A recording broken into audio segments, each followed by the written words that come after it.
Pessoal, sejam muito bem-vindos aqui à nossa segunda temporada do Papo do Condado. É um prazer a gente poder retornar aqui depois desses 4 meses de hiato.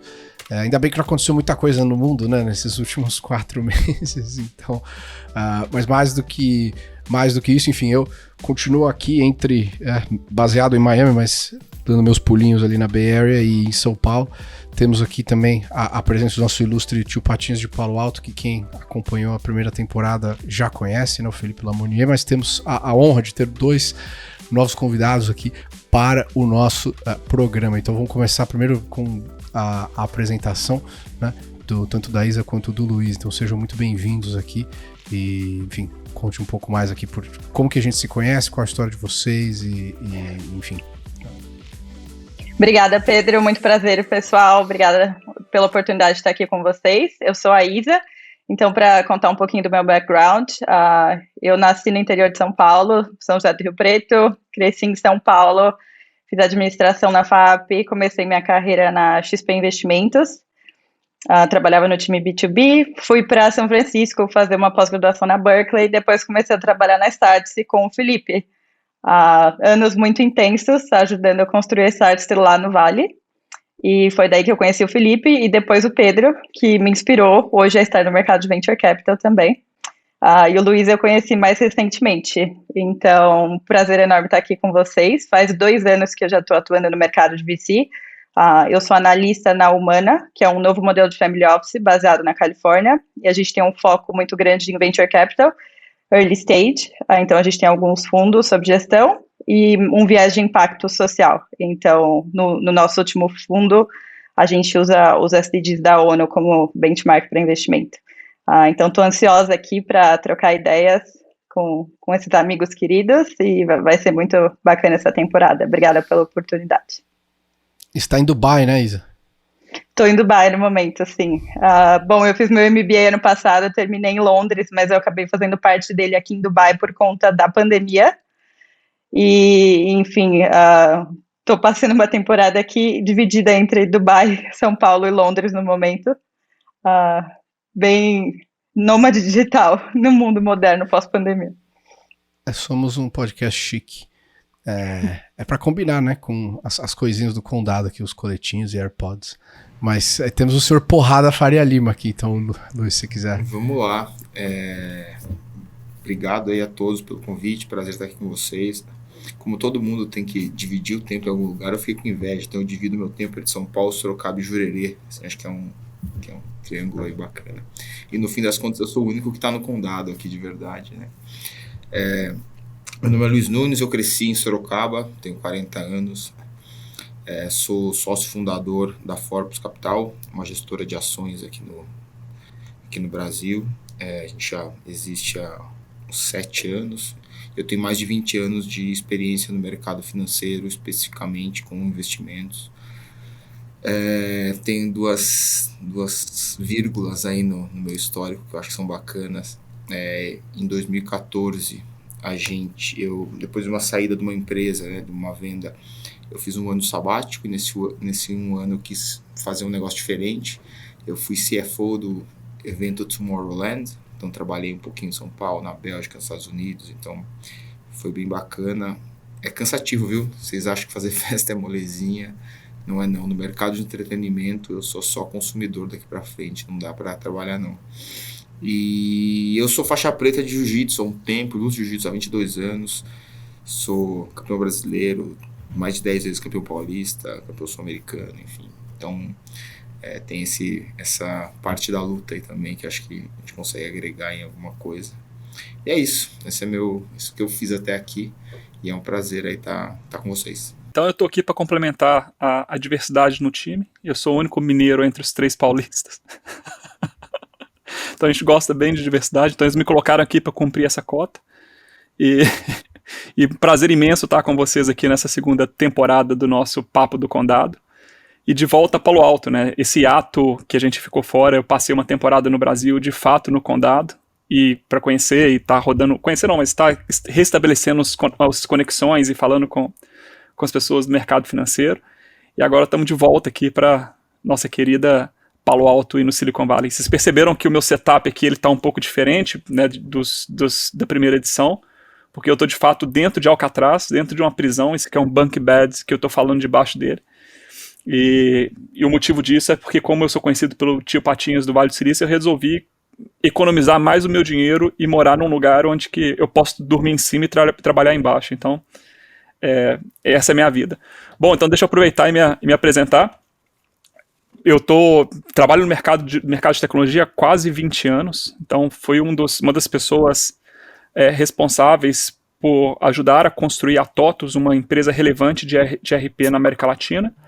Depois disso, decidi largar minha carreira executiva e mudar para o Vale do Silício, para estudar em Berkeley, e aqui conheci os ex-sócios e fundador da XP Investimentos, do qual me juntei para começar o negócio da Startse, e foi um negócio que durante 6 anos a gente tirou um business do zero para se tornar bastante relevante e que impacta e que vem provocando um barulho, uma transformação significativa no ecossistema de empreendedorismo, startup, tecnologia no Brasil. Agora tocando novos projetos, à frente né, vamos ver se até o final do programa aí eu abro para vocês um pouco das coisas que eu tô liderando, que eu tô conduzindo. E, mais uma vez, muito feliz de estar com vocês, Pedro, Isa e Luiz, aqui na segunda temporada do Papo do Condado. E, Pedro, sua voz de veludo continua bonita da mesma forma. Então, achei que ela fosse mudar da primeira temporada para a segunda, dado esses banhos de gelo que você anda tomando. Achei que isso fosse ocasionar alguma inflamação na garganta, mas não. Sua voz continua igual a do Galbi Peixoto. É um oferecimento da variante Omicron. Não, perfeito. Muito bom. É bom a gente voltar. Tava com saudades da gente debater semanalmente o que acontecia no planeta, com tanta coisa interessante rolando, e cabeças pensantes de verdade, sem medo de dar opinião, né? Então, bom, meu nome é Pedro, eu sou o CEO e founder de uma firma de venture capital chamada Atman. Nós ainda não fizemos nosso lançamento público, mas deve acontecer em um mês, mais ou menos. Então, ao longo dessa temporada, vamos explicar um pouco mais do que a gente faz, mas somos um fundo de venture, um fundo de 50 milhões de dólares, faz investimentos entre os Estados Unidos e a América Latina, cheques ali de 750 mil, no qual a gente tem um partnership distribuído. Então nós temos uma rede de vários CEOs que são todos sócios e sócias do fundo.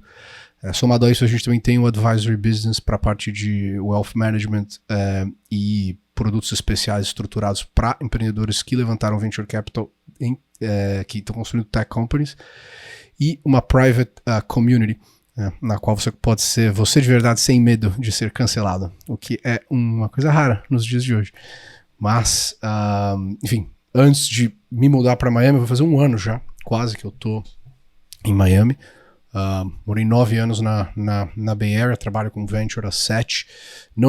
Sempre imaginei que fosse morrer na Califórnia, nunca imaginei que fosse mudar para Miami, mas depois do colapso da civilização ocidental e a destruição de todos os valores que a gente construiu aqui para não se matar nos últimos 2.000 anos, São Francisco se tornou realmente impossível. E antes disso morei em Boulder, no Colorado. Sempre trabalhei com tech, mas numa vida passada eu era jornalista, e acho que tem um pouco disso, do porquê que a gente está aqui. Mas, tendo dito isso, vamos lá para os nossos... Acho que a gente listou várias coisas aqui para conversar, mas inevitavelmente acho que essa situação, dessa guerra que ainda não é, mas tem o potencial, né, de ser a Terceira Guerra Mundial, essa situação infeliz aqui que tem acontecido. Eu queria começar, na verdade, passando uma perspectiva muito pessoal, assim. Eu tenho vários amigos na Ucrânia, e tenho uma das empresas que nós investimos, 1/3 dos engenheiros estão na Ucrânia.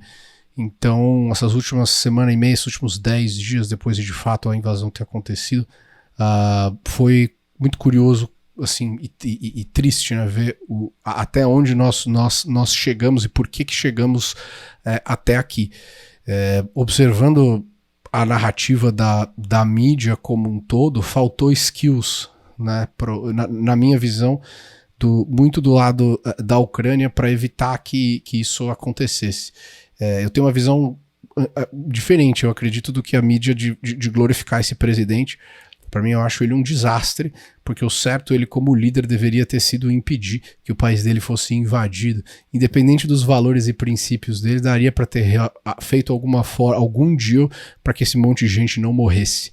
E nós sentindo isso na pele, né, com as empresas que a gente investiu e as pessoas sofrendo pra caramba, quer dizer, eu vejo a posição dele tem muito menos glória, porque eu acho que tem pouca inteligência, mas eu não vou me alongar aqui no meu comentário. Seria interessante pegar a perspectiva de vocês nesse sentido.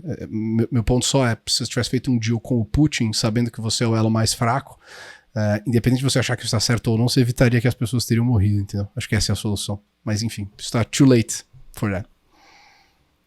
Eu acho que eu tendo a discordar desse ponto de vista teu, Pedro, por alguns motivos. O primeiro motivo é que você negociar, porque na verdade não existe margem de negociação. A margem de negociação nesse caso é abrir mão da soberania do país. É uma coisa quase que o país não poder decidir e se juntar à União Europeia. O país abrir mão de se decidir a se juntar à OTAN, para justamente atender aos caprichos do nosso baixinho Putin. Eu acho que basicamente ficou sem negociação, né? A Rússia, durante muitos anos, ao longo principalmente, principalmente depois da Segunda Guerra Mundial, foi, durante muito tempo, a segunda maior potência militar no mundo. Né? Então, e nem os Estados Unidos tiveram coragem de peitar os caras, ou peitaram, mas basicamente, né, no momento da Guerra Fria ali, juntou, mediram forças durante muito tempo. Não é a Ucrânia, que é um país, não querendo menosprezar a população ucraniana, nem um país, mas um país quase que relevante do ponto de vista bélico, confrontar com uma das maiores potências. Né? Então, basicamente, não tem margem de negociação. Né? Qualquer pessoa naquela situação, buscando os alinhamentos estratégicos para o país que a Ucrânia estava buscando, iria sofrer esse tipo de ameaça e esse tipo de coisas que o Putin está errado. Eu acho que o Putin está fazendo errado. Agora, o ponto é, a gente tem... A gente, quando você coloca esse tipo de coisa, é a mesma maneira, fazendo uma analogia, de quando a gente... uma mulher que está usando mini saia sofre assédio, a culpa é da mulher porque está usando mini saia.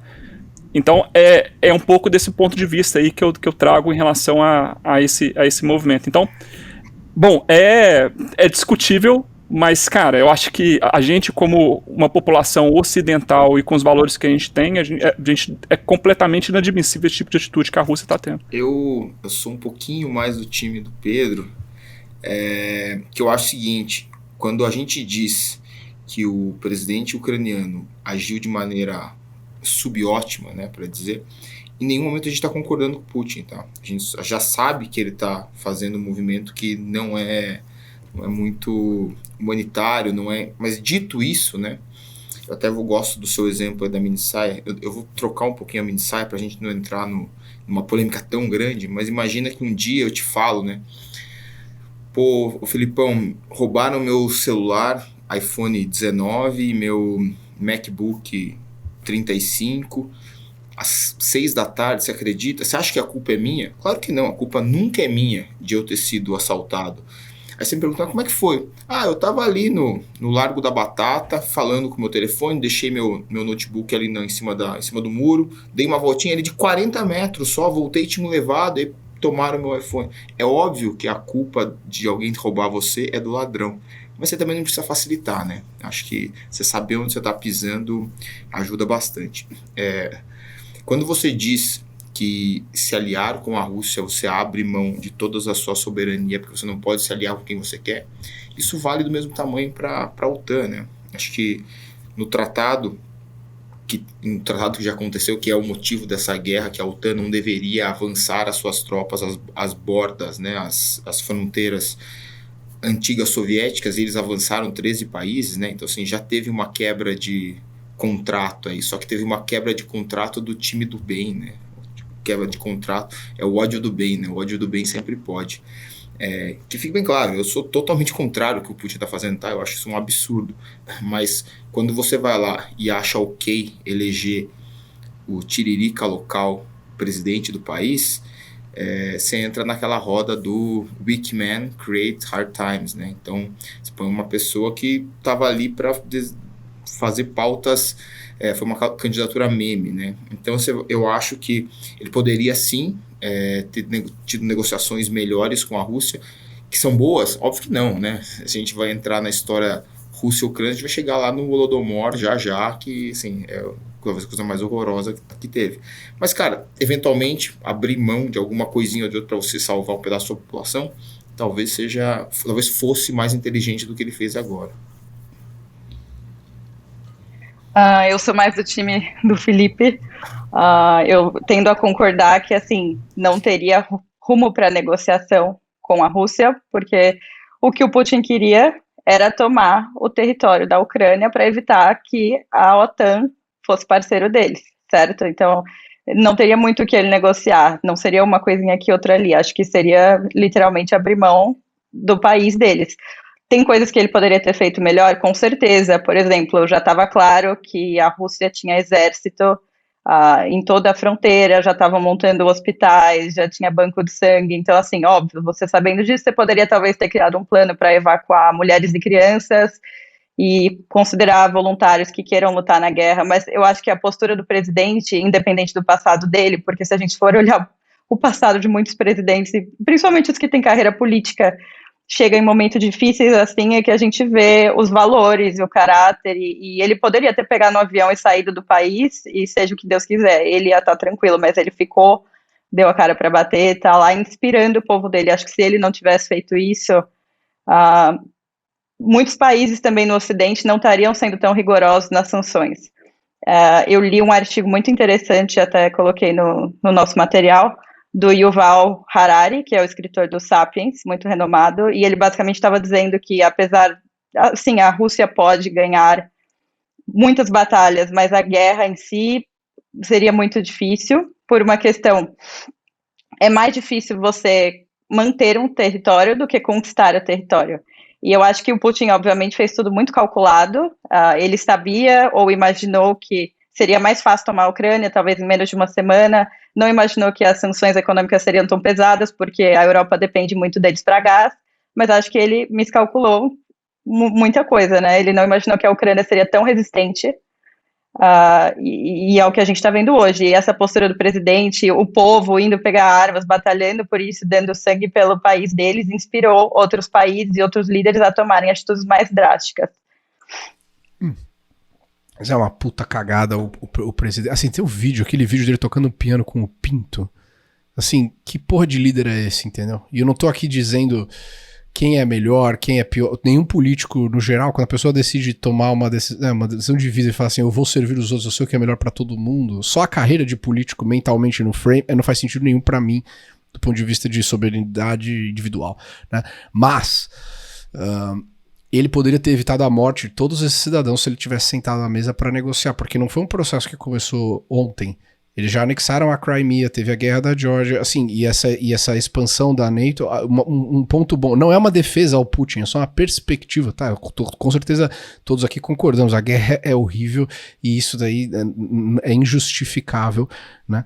Você de fato tirar a vida de outras pessoas por enfim, seja lá qualquer coisa, né? Não, qualquer motivo, a vida ela tem que ser preservada em todos os sentidos. Então, agora, já era esperado que isso fosse acontecer e agora ele está falando que quer dialogar, mas durante todo o período do governo dele não havia diálogo nem negociação. Outro ponto não existem assim, a Rússia tem pouquíssimas bases militares fora da Rússia pós-União Soviética, porque o país estava falido, mas ao mesmo tempo eles nunca tiveram essa política expansionista, tirando uma ou outra relação com, pode ser a Bielorrússia, ou esses outros países ali no meio do caminho, no norte do Afeganistão, né, o Azerbaijão, o Azerbaijão nem tanto até, na verdade, mas enfim, exatamente.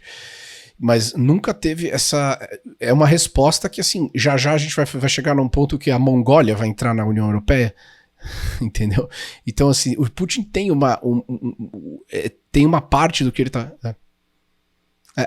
exatamente. Então, assim, não é injustificável o que tá acontecendo. Eu acho lamentável a maneira como os outros países tiveram a oportunidade de armar a Ucrânia sem a Ucrânia necessariamente entrar para a OTAN.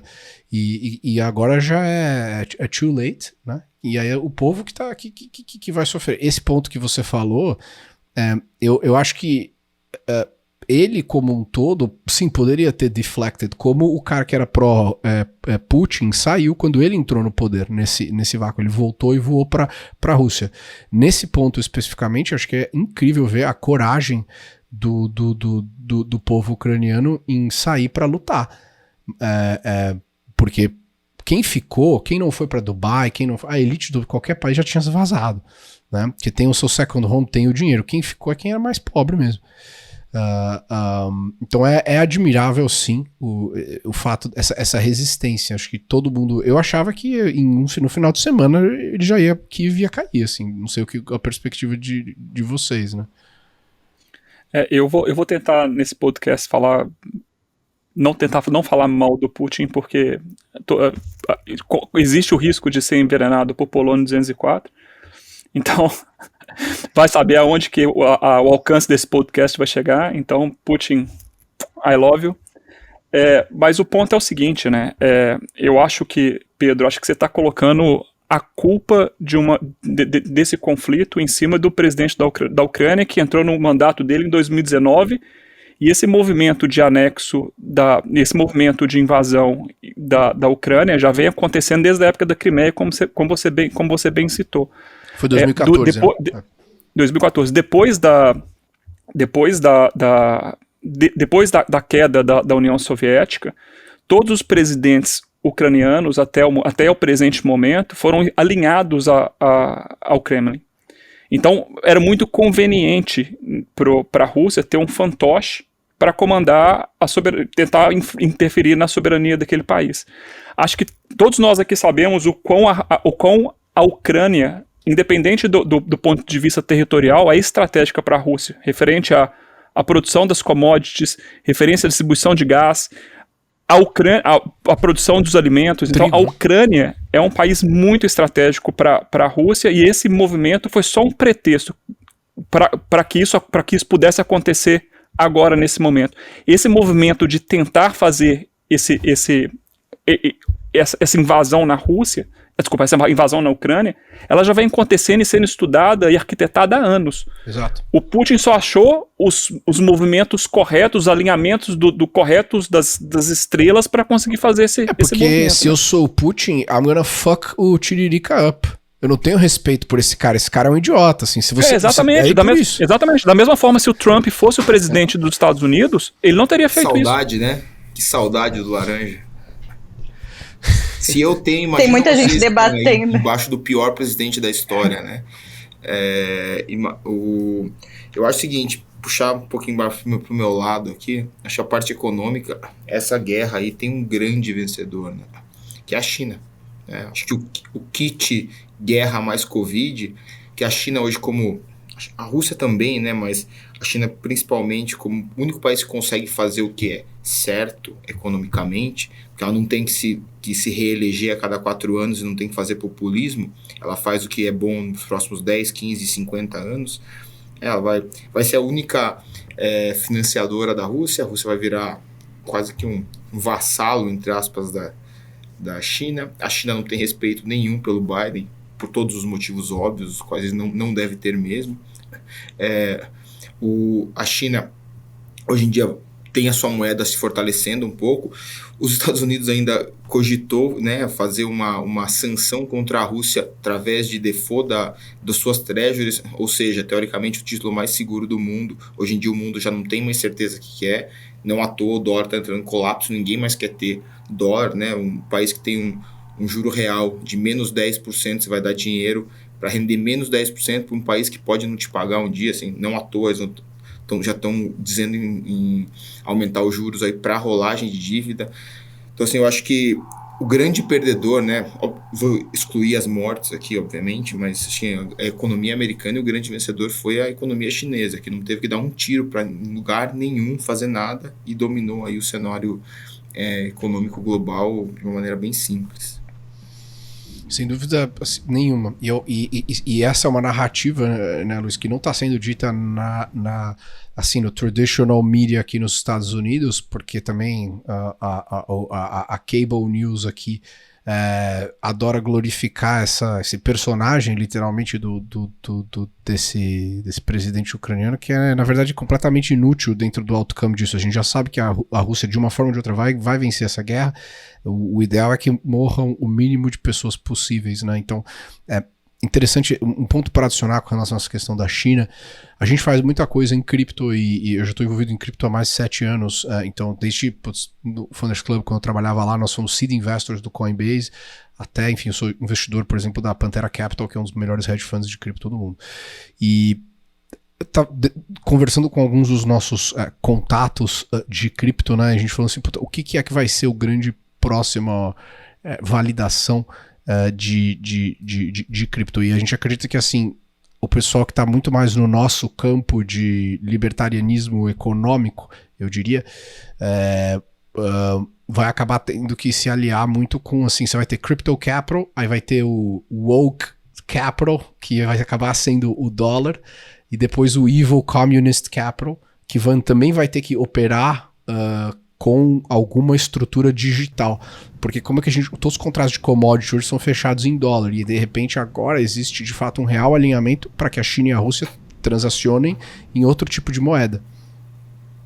Foi um tiro no pé esse negócio de tirar do SWIFT, né, cara? Assim, chega a ser inacreditável. As pessoas parecem que o presidente Brandon parece que não pensa muito aí nas consequências de longo prazo quando toma essas medidas, né? Então acho que agora vai ter um alinhamento total da China com a Rússia que veio de graça, né? O chinês parece que não acredita, fala, o cara realmente tirou a Rússia do sistema de liquidação deles e obrigou ele a vir pro meu.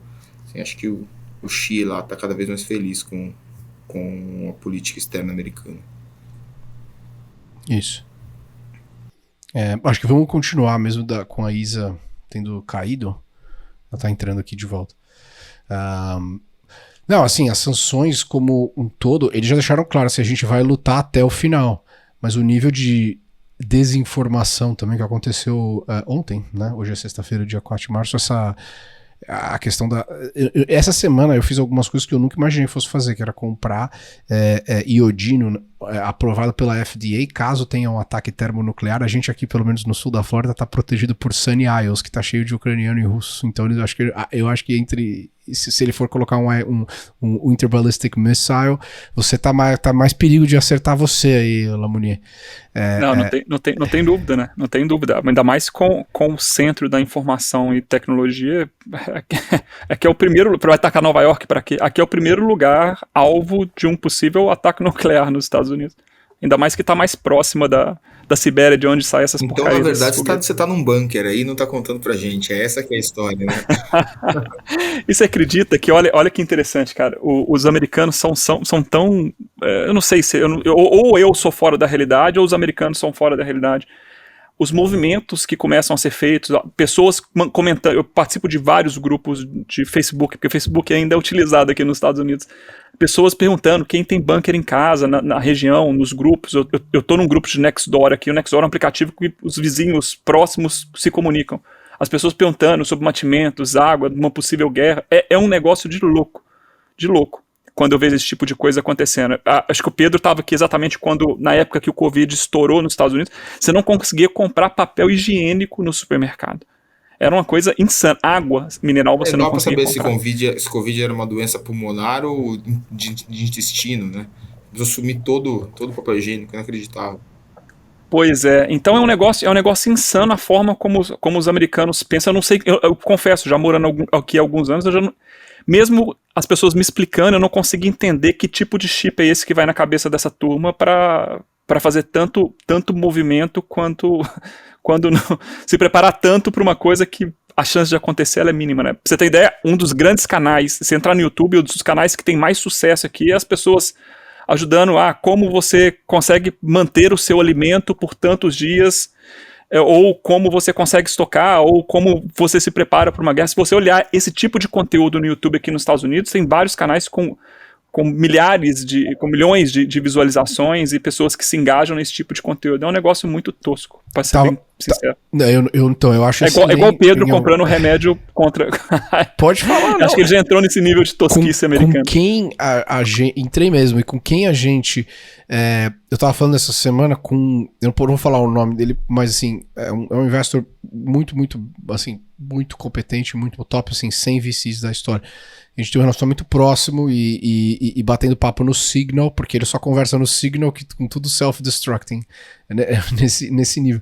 E tava ontem no topo do Hacker News, eu mandei para vocês um manual de 337 páginas sobre como sobreviver a um ataque termonuclear, porque a chance não deixou de ser zero, né? E nunca foi zero, mas aumentou significativamente se não existe, assim, acho que é bem importante todo mundo entender, na cabeça do Putin perder essa guerra, assim, ou ele sair enfraquecido, ou ele não conseguir fazer o que ele queira fazer, assim, de uma forma ou de outra vai acontecer. E eu acho que esse é é lamentável, e a gente condena isso, né? Então, mas assim, falta, eu acho que um tato com assim, a coragem, ela não pode ser estúpida. Eu acho que esse aqui é pra mim o grande ponto. Se pensar, a primeira guerra lá a primeira regra do Sun Tzu lá na arte da guerra é que assim, você só vai pra batalha que você sabe que tem chances de vencer, senão você não vai pra guerra, né? É muito mais assim, a gente tá preparado pra guerra, mas sabendo preservar a paz. Então, por exemplo, eu sei uma coisa famosa, um pessoal de jiu-jitsu que sabe, assim, você provavelmente consegue matar alguém com as suas próprias mãos, mas você não vai cair na porrada, na calçada, no concreto, com qualquer pessoa, porque é super perigoso, você pode bater a sua cabeça, pode dar uma merda, quer dizer, se você for, é pra ganhar. Eu acho que assim, a grande inteligência da arte, da batalha, da guerra, é você ganhar ela sem ter que brigar, né, assim, se eu brigar com qualquer pessoa, mesmo que eu vença a briga ali, vamos supor que eu só vou bater. Cara, isso vai machucar minha mão, sabe? Assim, briga, guerra, essas coisas são coisas que os dois sempre perdem, tá? Não tem muito que ganha. Então, assim, é você conseguir fazer uma imposição de sua vontade, deixando uma saída para o outro. Eu acho que é aí exatamente a gente volta ao que a gente estava falando. Foi um erro grosseiro da Ucrânia, eu acho, de não ter sentado para discutir, e eventualmente vai ter que perder um pedaço aqui, ele vai perder anyway, né? Então poderia perder sem as mortes, sem as vidas custadas, e eu acho que essa história exatamente o que você falou, só pode entrar na guerra que vai ganhar. O Putin, eu acho que ele deu uma menosprezada, eu acho que ele esperava uma resistência menor, como você disse aí, acho que Kiev seria tomado na primeira semana, e não é isso que está acontecendo, talvez nem seja isso que vai acontecer. Eu acho que se ele conseguir uma garantia de que não vai ter OTAN nas suas borders ali, já é uma vitória para ele. E tem muita gente no mundo aí que poderia intervir e ajudar isso acontecer, isso diminuir, enfim, mas começa a olhar com outros interesses, né? Você vê os Estados Unidos dizer que está considerando parar de importar petróleo da Rússia. Cara, se eles fizerem isso, eles vão ter que subir os juros para 15, né? Vai para quanto a inflação americana? Então, assim, vai ser uma estagflação. O cara não vai conseguir comprar nada porque tem que botar gasolina no carro. Então, imagina a Apple, né, que vende um celular por ano para cada cara. O cara vai ter que comprar um a cada 3 anos porque ele vai ter que botar gasolina no carro, e pô, assim, isso é ruim para todo mundo. Então, essa guerra esticando, tem pequenos flancos da economia que acham boa ela esticar, e vai deixando pelo simples fato de que aquilo tem um benefício próprio. Então, as pessoas veem muito pouco dos efeitos de segunda, terceira, quarta ordem, que às vezes são gigantescos, que a gente viu, né, a história do fica em casa, a economia a gente vê depois, e já há estudos mostrando que tem uma potencialidade muito grande de ter mais gente morrendo de efeitos de segunda ordem do economia a gente vê depois do que morrendo de Covid, de fato. Então, acho que isso pode se repetir com a guerra, né? Sim. Não, o crude tá a 118, né? Agora que eu tava checando agora que tá o rumor aqui é que o Biden tá analisando a possibilidade de parar, né, de comprar exatamente petróleo, os Estados Unidos pararam de comprar petróleo da Rússia, porque todas as sanções foram para tudo, menos luxury goods, para continuar vendendo sandalinha da Gucci para oligarca, diamantes e energia. E se eles fecharem isso, quer dizer, aí a gente vai... eu acho que esse é o último ponto que falta para eles cagarem na criação dessa nova ordem mundial. E a gente viver aí os próximos 4, 5 anos de muito caos até as coisas se reorganizarem dentro do planeta. Porque ninguém hoje tem uma matriz energética relativamente independente. Seja ela ESG, friendly ou não. Né? O Brasil tem, né? Então a melhor matriz energética do mundo. 80% renovável. E os Estados Unidos está muito próximo da... Desculpa. Não, e assim, é a melhor, talvez a melhor matriz energética do mundo, e é a que o Macron mais fica enchendo o saco da gente, né? Em vez de cuidar da vida dele. Então, eu falei sobre esse ponto no almoço ontem, então até ela pode ser uma pessoa que seja interessante de entrar aqui como guest, é uma amiga minha que vai lá mergulha no gelo também, chama Gabriela Benjamin, ela toca o fundo de equities da BlackRock para Brasil. E eu tava em uma reunião com o Paulo Guedes ontem, e assim, a gente conversando sobre exatamente que assim, o potencial do Brasil de servir o mundo todo, independente de qual lado está, com commodities e energia, é quase que assim, agora você tem uma potencial 5 vezes maior do que o boom que deixou o Lula ser um bom presidente, né, do ponto de vista das commodities. A questão é se o output da nossa eleição aqui vai ter alguém que vai ter a competência técnica para executar isso. O Brasil não quebra porque o brasileiro dorme 8 horas por noite. Aí ele sara essas 8 horas, né? Então, se a gente tiver alguém que não atrapalhe muito, vai ser um bom presidente. Vai ter não pode ter o maior ladrão de todos os tempos de novo. É só isso, assim, acho que não precisa ser muito bom. Se você pegar a pauta de exportação brasileira, olhar item a item, é exatamente tudo que o mundo vai precisar daqui para frente. Assim, aqui no fundo, né, nossas principais posições são agrícolas, energia, enfim, todas as commodities em geral. Então, acho que o Brasil tá assim, o surfista está alongado, aquecido, a prancha parafinada e a onda chegando, assim, é só aí. Desculpa, Felipão. Não, acho que você levou para um ponto bom também de discussão. Acho que o que eu ia comentar é que os Estados Unidos está muito próximo da autossuficiência no petróleo, acho que está muito, muito próximo.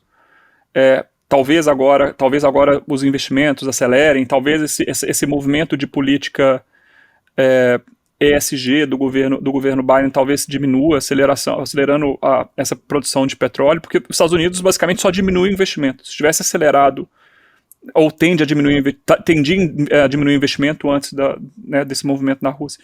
Então, se continuar acelerando, os Estados Unidos está muito próximo dessa autossuficiência, e no meu ponto de vista, hoje hoje a economia, da forma como ela está globalizada, a melhor forma de se evitar uma guerra e a melhor forma de se fazer política é econômica. Então, na minha opinião, e aí talvez discordando um pouco da linha de pensamento de vocês dois, essa estratégia dos Estados Unidos e dos países ocidentais alinhados junto com a Europa de fazer essa pressão na Rússia do ponto de vista econômico, o rublo derreteu, o banco russo quebrou na Europa. Os oligarcas não conseguem fazer transferências de uma conta para outra. Fazer esse tipo de pressão, e daqui a pouco a população vai começar a ficar sem comida. Daqui a pouco vai ter que começar a jogar produção fora porque não pode ser exportada. Então esse tipo de pressão para evitar-se uma guerra, ela talvez seja a maior pressão. E talvez seja isso que vá frear os avanços imperialistas chineses, porque um dos motivos pelo qual China não toma Taiwan definitivamente é porque sabe que pode sofrer sanções, e se isso acontecer, todo mundo perde. Mas quem mais sofre, quem mais perde nesse movimento quando é sancionado é o país que está sendo sancionado. Vide o que aconteceu com Cuba, vide o que aconteceu com a Venezuela, vide o que aconteceu com a Síria e com outros países. Então esse é um ponto. Agora, sobre o Brasil, acho que por mais que tudo esteja favorável, né,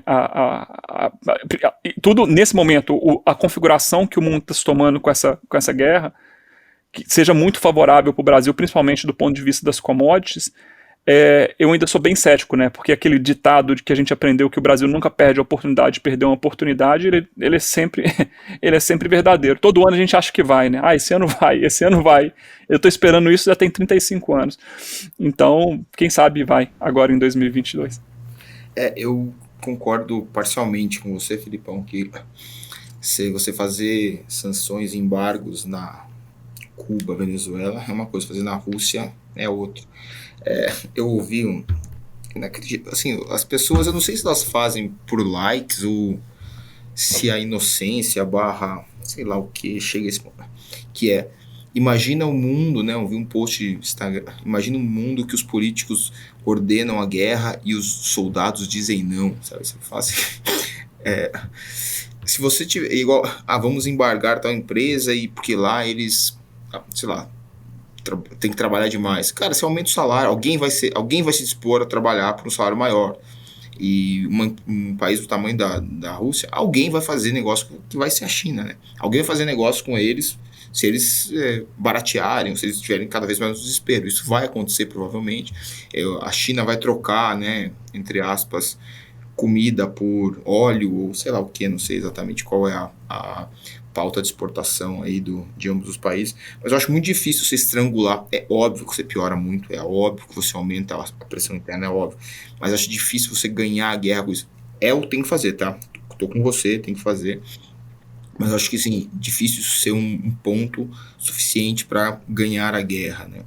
E assim, os Estados Unidos, se ele entrar nessa para cortar a importação de petróleo da Rússia, apesar de, como você disse, ser quase autônomo, né, não é autônomo ainda. Então, assim, o petróleo vai muito para cima e petróleo ele é uma commodity de primeira ordem que tem uma contaminação gigantesca em todo o fluxo inflacionário do país. Então, assim, eu acho que isso pode dar uma pancada inflacionária que o americano não está acostumado, né? Porque assim, você fala com o economista americano, tá, você está sem criação de empregos, atividade baixa, e você vai ter que subir juros. Você fala, não, você não entendeu. Eu só posso subir juros quando minha atividade está alta e a inflação está... Então, isso vale para 95% das vezes. Mas deixa eu contar um segredo. Às vezes, tem que subir o juro com inflação, com atividade para baixo. Você precisa subir o juro para rolar a sua dívida. Ninguém mais vai querer seu dólar, que é o que está acontecendo, né? Esse colapso é uma palavra talvez forte demais, mas essa deterioração do dólar. Não acho que tem um hedge fund manager em Londres comprando o Brazilian Real de jeito nenhum. Mas o brasileiro está trazendo de volta. Porque nos últimos 10 anos, o que o hedge fund manager brasileiro fez? Comprou dólar e comprou o S&P. Assim, você vê, o dólar só subiu, o S&P subiu e ganhava dinheiro. Começa a perder dinheiro nas duas pontas, ele começa a trazer de volta. O brasileiro, o turco, o russo, o sul-africano, todo mundo começa a fazer isso. Começa a injetar infinito dólar nos Estados Unidos. Ninguém mais quer ter a dívida americana, que hoje em dia paga 10% de juro negativo, né, juro real negativo, como a gente viu aí o PPI, 11%. Mês passado veio o dobro do esperado. O dobro, mas não era 0,1 que veio 0,2, era meio que veio 1. É 1% de inflação no mês nos Estados Unidos, na inflação, que é a inflação tipo o GPM do Brasil aqui, né, que é a inflação de produção. Assim, cara, não tá molezinha, não dá pra gente entrar naquele mundo de sonhos, né, que me fala, pô, não, para de cortar, para de comprar, e outro cara fala, pô, não, imprime mais dinheiro e dá pro pobre. Não é bem assim, né, é como se fosse uma grande casa, né, se você começar a gastar demais ali sem ninguém ganhar, vai faltar dinheiro uma hora.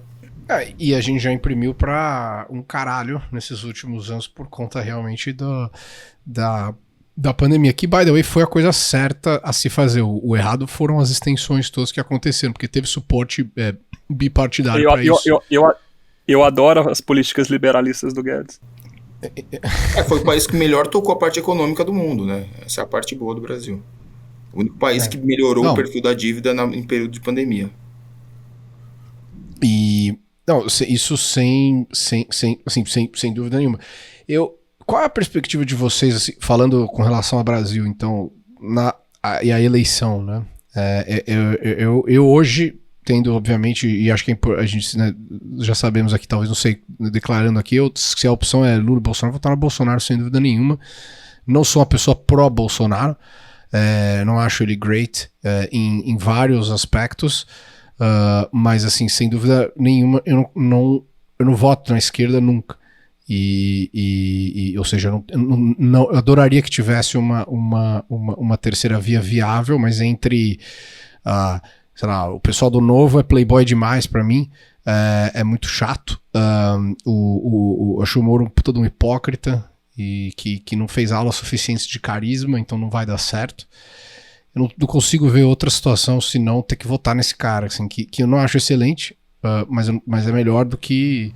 Enfim, pelo menos ele respeitou o 5º artigo da Constituição. Entendeu? Eu queria pontuar bem claramente aqui, né? Eu não sou bolsonarista. Eu não gosto do Bolsonaro. Eu não acho o governo dele nem médio, eu acho ruim, tá? Então eu queria deixar isso bastante claro. Dito isso, eu muito provavelmente vou votar nele nos 2 turnos, tá? Eu acho... Eu gostaria... Tem outros candidatos que eu gostaria que fosse presidente? Tem. Mas a gente é adulto, né, cara? A gente já não tem mais 12 anos e fala, pô, vou votar no Zezinho ali que tá com 0,5% porque eu quero fazer um statement. Cara, votação não é statement, não é protesto. Votação é escolher quem vai sentar naquela cadeira nos próximos 4 anos. Ponto final. É só isso, tá? Não tem nenhuma mágica em cima disso. Se você chegar lá e botar, né, o tiozinho da padaria que se mostrou já incapaz, que tem um problema acima de tudo de comunicação, né, tem uma equipe boa, e um cara que foi julgado em todas as instâncias e foi condenado em tudo que é possível imaginável, e depois fizeram uma mágica para descondená-lo, você não tem chance nenhuma de votar no cara condenado, no bandido condenado, né? Apesar de ser descondenado hoje em dia. Ao contrário de você... Imagina se também... Ao contrário de você, Pedrão... Você passou esse tempo... Não, vai lá. Ao contrário de você, Pedrão, eu não acho nenhum problema votar na esquerda. Se alguém me fala assim, pô, Luiz, eu vou votar no Ciro Gomes. Cara, eu acho ele horrível, eu acho o programa dele horrível. Tá tudo bem, eu quero chegar no bem da população. Você também quer chegar no bem da população, você acha que é aquele caminho. E tá tudo bem. O que me mata é o cara votar no bandido, né? Aí é complicado. O cara ter outra visão econômica, tá tudo bem e é do jogo e é bom, né? Esse movimento pendular. O problema é o cara votar no bandido. Isso que me mata. Então, você ia falar alguma coisa? E quando ele voltar, se põe na física, mas imagina na cabeça dele, se você de fato passou lá se fudendo 6 meses numa cela em Curitiba. E sem dúvida nenhuma, assim, você tem uma perspectiva junguiana de teoria da simulação ali, do tipo, ele deve alucinar, ele deve achar que ele é um herói e que ele é incrível. Então que ele foi injustiçado, ele tem que acreditar nisso. Então assim, eu acho que se um cara como o Lula volta no poder e eles fizeram o maior esquema de corrupção da história da humanidade, que foi documentado, né, deve ter tido outras coisas que não foram escritas nos livros. Os caras vão voltar muito mais sofisticados. Eles vão pra implantar o ficar Foro de São Paulo, né? Porra. Eles vão implantar o Foro de São Paulo. Tem pouquíssimas dúvidas. Assim, aqui na Faria Lima eu vejo gente inteligente falando, não, mas se vier o Lula centrista, meu amigo, se vier o Lula centrista, é igual se chegar o Luiz que voa. Cara, não existe esse cara.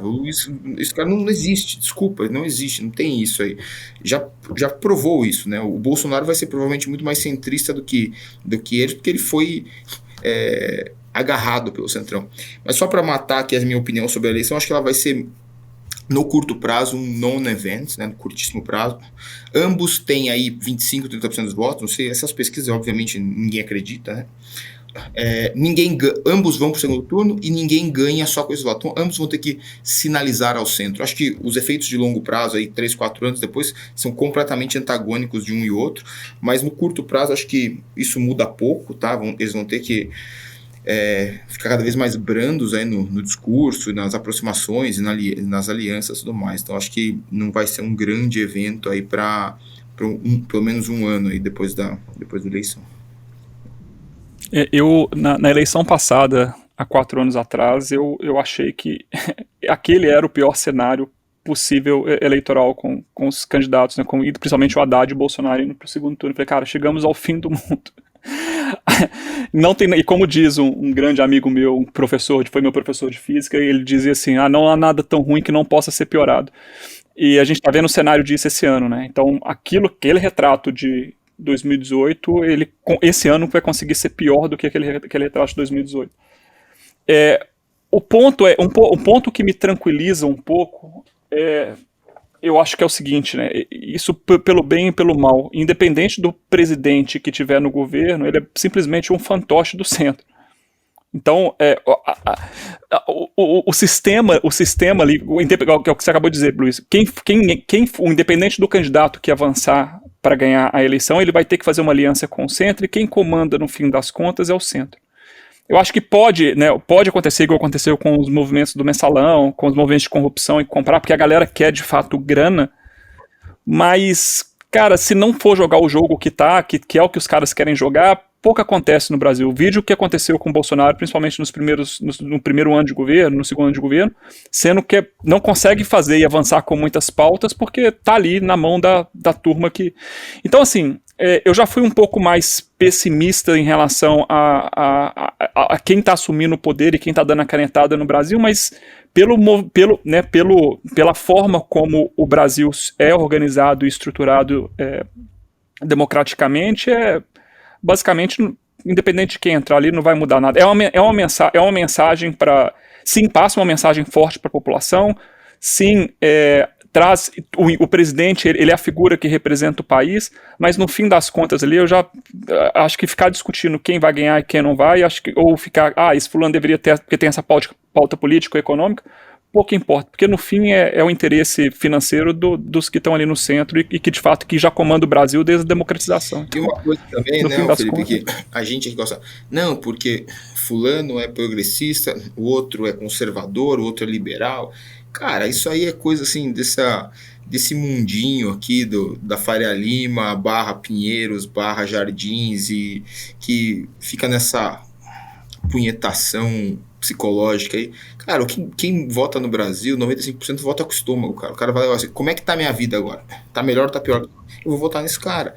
E se o dólar para baixo começar a voltar a ter emprego, que é o que tá acontecendo, a economia melhorar, o cara que tá no poder, seja ele quem for, vai continuar no poder, assim. Porque vou te dizer, o cara que vota nele tá certo, porque ele pensa, o ano passado eu tava comendo menos, esse ano eu tô comendo mais, eu vou votar nesse cara, é óbvio. Então, assim, esse negócio de votação intelectualoide nossa aqui, né, que a gente adora falar, isso aí não serve pra nada, isso aí serve pra você parecer bonito no bar ali e tentar impressionar a gatinha, porque no fim das contas quem vota mesmo, cara, é com o estômago.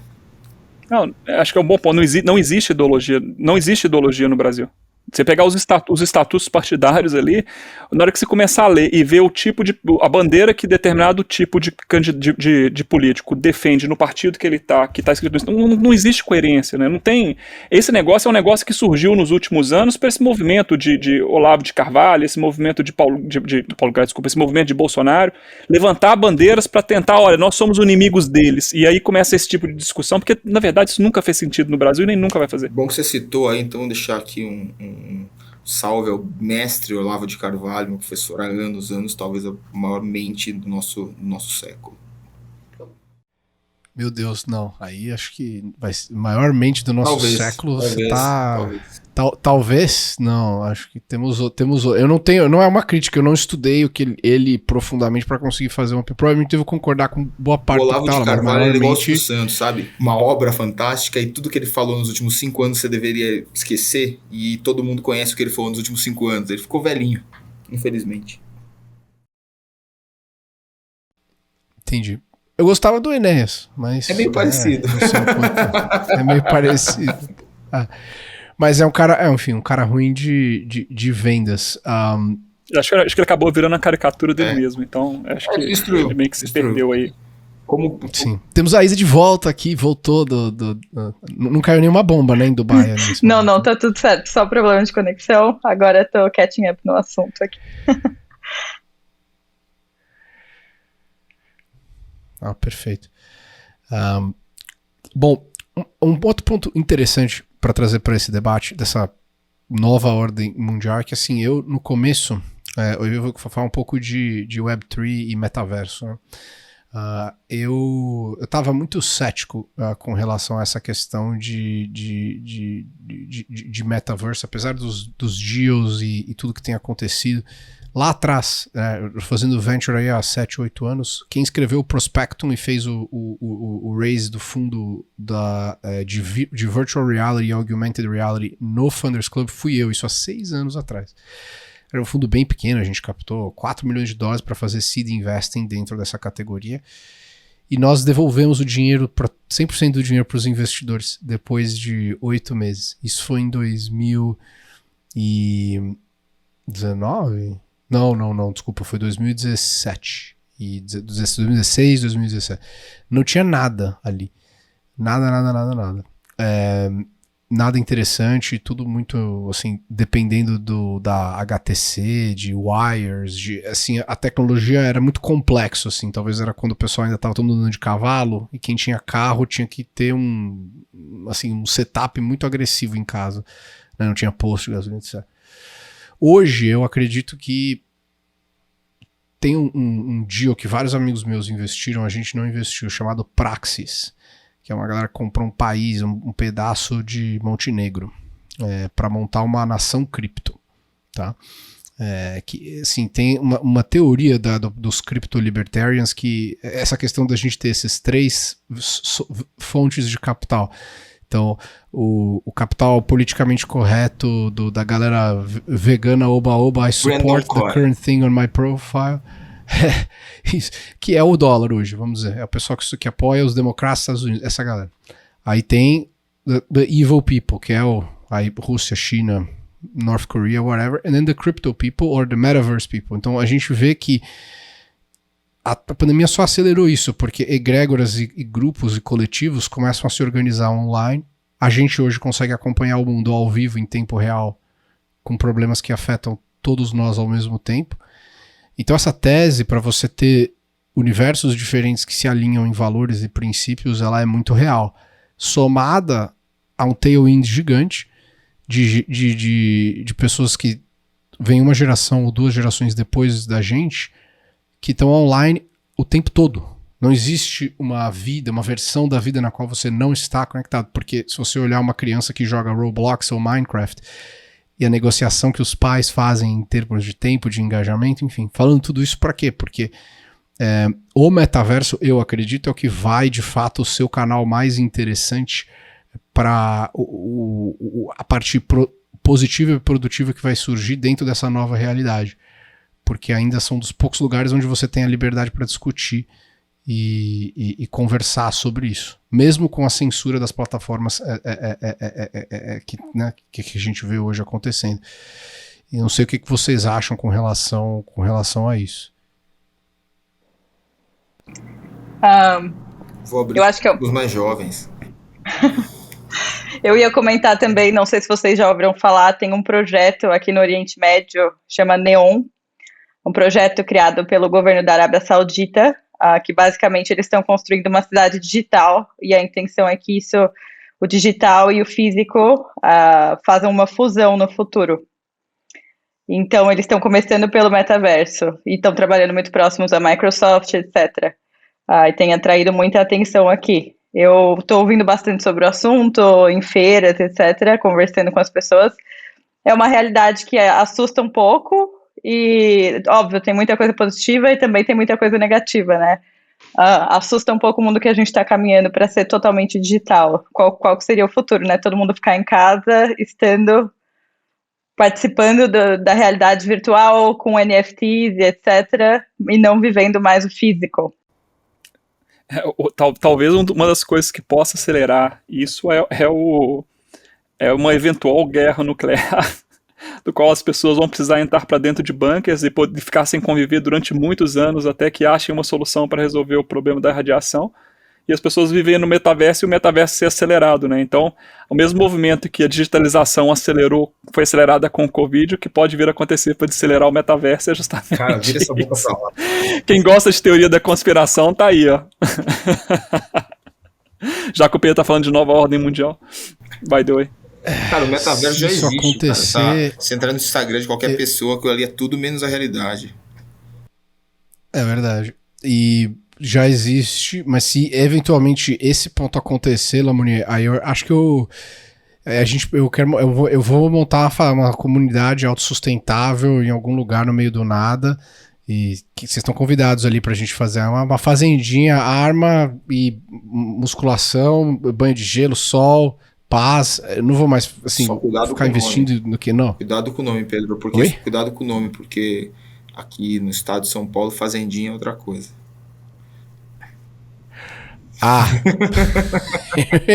Você vai ter que me explicar aqui, porque eu não sei o que é. Ou melhor não.